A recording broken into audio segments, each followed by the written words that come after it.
presented by Saddam Gurukpriya। काए गोरी कहाँ से चोली रंगवा के आवतारू? हम कहीं से भी रंगवा का आई, तोरा उसे का मतलब? काहे खिसिया तारू ये बाची?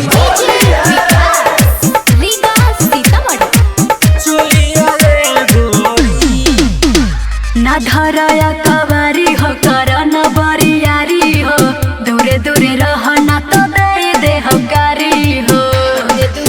ए बुझला केकरा संगे खेललू होलिया गोरी?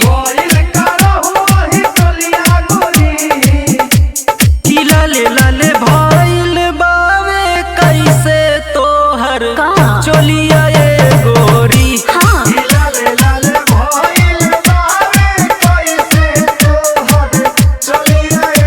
उसे तोहरा का करे के बा? presented by Saddam Gurukpriya।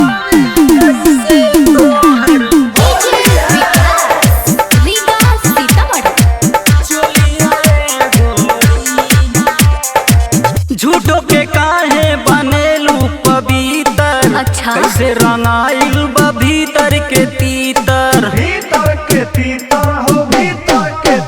जानी दहिया न साटा हो, एके बतिया न राटा हो। खाल कैसे भइल बा ढोलिया गोरी?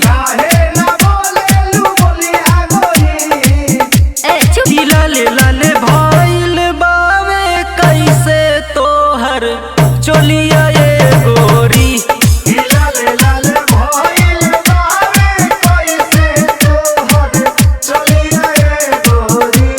ढेर बोला तारा।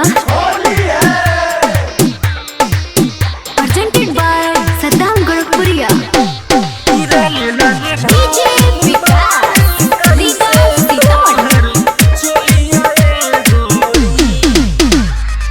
मुकेश विकास संगे मारेलू माजा, देखला? नाही सदमो के सट देलू पांजा।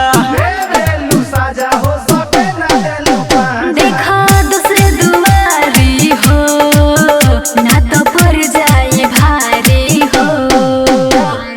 बिगड़ल बा कैसे तोहर हलिया गोरी?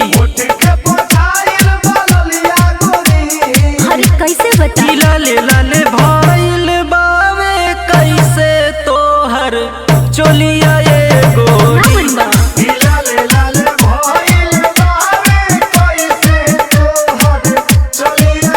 ढेर तोरा नशा चढ़ गइल बा।